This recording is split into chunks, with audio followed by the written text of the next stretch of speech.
गौ की, बहू की और बिटिया की। और ये तीनों चीजें से ही दुनिया चलती है सदा से।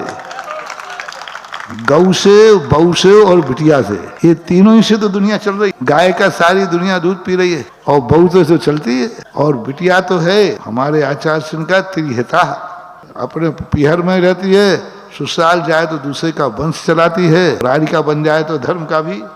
इसलिए ऐसा है नहीं, ऐसा लगता है। कभी कभी व्यक्ति को स्वयं सोचना है कि कहीं हमारी दुर्दशा हमारी खुद की गलतियों से तो नहीं हो रही है। कभी कभी दूसरे कारण नहीं होता, खुद व्यक्ति ऐसे दंड बंद कर लेता है, ऐसा कुछ जाल बिछा लेता है कि फिर उसकी दशा स्वयं के बिछाए हुए जाल में हो जाती है। मकड़ी जैसे अपना जाल बिछाती है, अंत में उसकी दशा होती है तो लोग सोचते हैं जाल ने इसकी दशा कर दी। कहीं ऐसा तो नहीं है कि ये जाल कल तुमने खुद ही बिछाया हो। आज वो जाल लग रहा है कि हम इस जाल में फंस गए, जाल ने इस मकड़ी की दुर्दशा कर दी। लेकिन थोड़ा इतिहास देखो, ये जाल सबसे पहले बिछाया किसने था? आज जाल ने उसकी दुर्दशा की है, लेकिन बिछाया जाल किसने था? इसी प्रकार हमें वो एक तुम्हारे यहाँ लोग बताते हैं, एक कोई चैनल चला था, सास भी कभी बहू थी, कोई चलता जो लोग सुनाते थे, सास भी कभी बहू थी।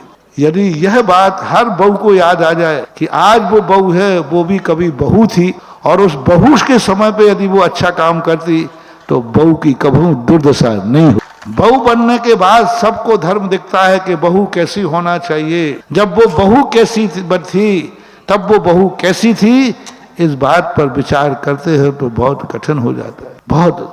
तो हमें हर व्यक्ति को ये देखना है, जो दुर्दशा करने वाला है, क्या उस दोषा का बीज हमने खुद ही तो नहीं बोया है। और बहू से पूछो कि तुम जब बहू थी तब तुम्हारे सासू के साथ क्या व्यवहार। मेरे सामने कई लोग आए, एक माँ जी आई, बोले महाराज मेरी बहू जो है ना वो आपकी बड़ी भक्तन है, लेकिन हमसे बहुत लड़ती है, आप थोड़ा उसको समझा देना। तो मैंने कहा समझा दूंगा। फिर तुरंत मैंने कहा माँ जी एक बात बताओ, तुम्हारी सासू थी कि नहीं? बोले थी। उससे तुम्हारी कैसी बनी? अरे महाराज जी एक दिन भी नहीं बनी, एक दिन भी नहीं बनी, 24 घंटे किच किच होती थी, मैं तो उसको तो कभी फूटी आंख से नहीं देखता था। तो मैंने तुरंत माँ जी से कहा, माँ जी आई एम सॉरी प्लीज, मैं किसी घर की खेती को नहीं उजाड़ सकता हूँ, क्योंकि आपने जैसा बोया है फसल में भी वैसा ही आएगा। ऐसा